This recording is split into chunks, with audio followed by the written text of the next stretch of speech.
Shalom para sahabat STMJ yang terkasih dalam Tuhan Yesus. Selamat pagi berkat dalam. Selamat berjumpa kembali dengan saya Willy Kitty 19 dari Paroki Santo Yosef Purwokerto pada STMJ Sharing 7 Menit with Jesus hari ini Kamis 13 April 2023. Bacaan Injil hari ini diambil dari Injil Lukas 24 ayat 35 sampai dengan 48 yang berkisah tentang Yesus yang menampakkan diri kepada semua murid. Setelah saya membacanya, saya sangat terkesan pada ayat yang ke-48. Begini bunyinya. Kamu adalah saksi dari semuanya ini. Para sahabat STMJ yang terkasih, kita semua percaya bahwa Tuhan Yesus dibangkitkan dari antara orang mati, bukan? Pertanyaannya, apakah kita mau untuk menjadi saksi dari kebangkitannya itu? Seperti yang telah dikatakan Yesus melalui firman-Nya dalam perikop Injil hari ini di ayat yang ke-48. Kita pun adalah saksi dari semua perjalanan hidupnya. Mulai dari pengajarannya, mujizat-mujizat yang dilakukan, penderitaannya, kematian dan kebangkitannya, serta bagaimana Dia mengajak kita untuk bertobat kembali kepada jalan kebenarannya dan pengampunan yang telah Dia berikan kepada kita. Saya jadi teringat saat pertama menjalani pertobatan, berubah dari manusia lama yang penuh kegelapan menuju pada manusia baru, yaitu hidup dalam jalan kebenaran firman. Jujur, latar belakang saya bukanlah orang baik-baik. Walau saya berasal dari keluarga Katolik yang baik-baik, namun karena pergaulan di lingkungan, saya menjadi orang yang jauh dari jalan kebenaran Tuhan. Meskipun saya Katolik dari kecil, saya jarang sekali mengikuti perayaan Ekaristi. Dan tak jarang orang tua memarahi saya karena kenakalan-kenakalan yang saya lakukan. Singkat cerita, muncul kerinduan dalam hati saya untuk kembali kepada jalan kebenaran Tuhan. Sehingga saat itu, saya berusaha mencari tempat di mana saya dapat mendengarkan firman Tuhan selain pada mengikuti perayaan Ekaristi di gereja. Ketika itu, saya datang ke persekutuan doa yang ada di paroki. Saat saya mengikutinya dan mendengarkan firman, entah mengapa hati saya merasa tenang dan nyaman.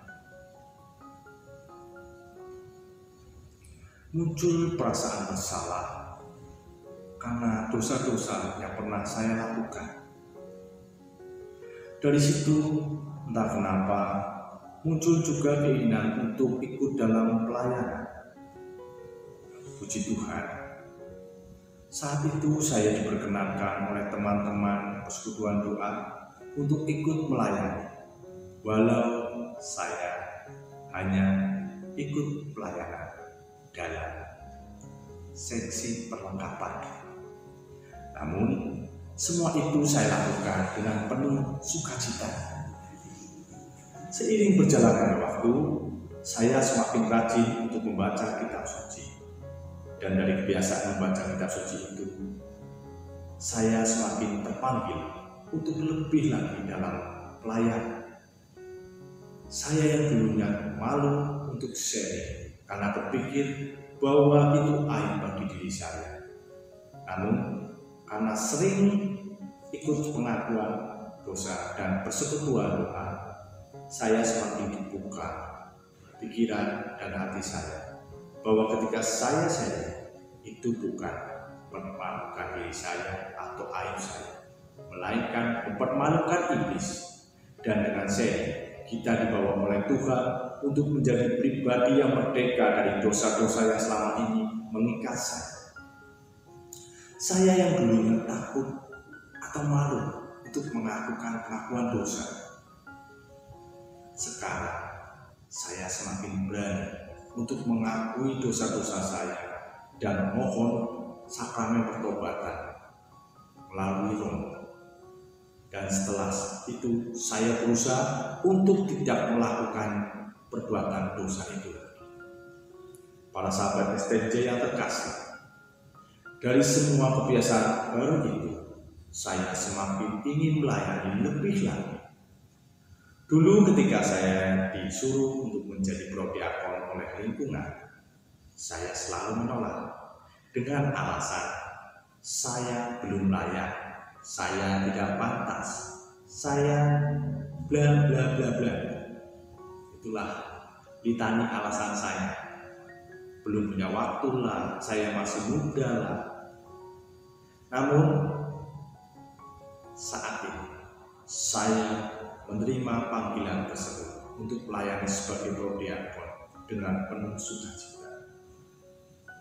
Kendati saya sadar ketika saya menjadi prodiakon, saya harus menjadi teladan bagi orang-orang di sekitar saya.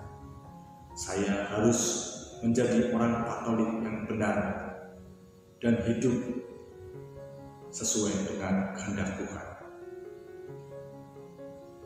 Apalagi saat ini saya tergabung dalam pewarta. Saya tahu ini sangat berat. Kenapa? Karena saya harus benar-benar melakukan firman kebenaran. Namun kembali lagi Tuhan menguatkan saya melalui firman-firman bahwa bukan saya yang memilih Tuhan, melainkan Tuhanlah yang memilih saya. Itu dapat kita baca di Injil Yohanes bab 15 ayat 16. Jadi ketika Tuhan memilih saya untuk menjadi perpanjangan tangannya, Tuhan juga pasti memampukan saya. Apalagi saat saya mulai bergabung dengan para pewarta, saya percaya Tuhan berkarya penuh dalam diri saya. Sehingga ketika pewartaan saya atau sharing-sharing saya dapat membawa jiwa-jiwa kepada Tuhan, itu bukan karena kuat dan hebat saya, melainkan karena kemurahan hati Tuhanlah yang mau berkarya penuh dalam diri saya, dalam setiap pelayanan yang saya lakukan. Saya juga sangat bersyukur. Kenapa? Karena saya dikelilingi orang-orang baik yang selama ini selalu mengingatkan saya dan menguatkan saya ketika saya jatuh kembali lagi dalam dosa. Mereka lah yang selalu mengangkat saya untuk kembali lagi kepada jalan kebenaran firman. Saya terus diberikan support. Saya selalu diberikan pengajaran-pengajaran dan selalu diberikan kekuatan untuk bangkit kembali, untuk berani menjadi saksinya kembali melalui sikap hidup yang benar di mata Tuhan.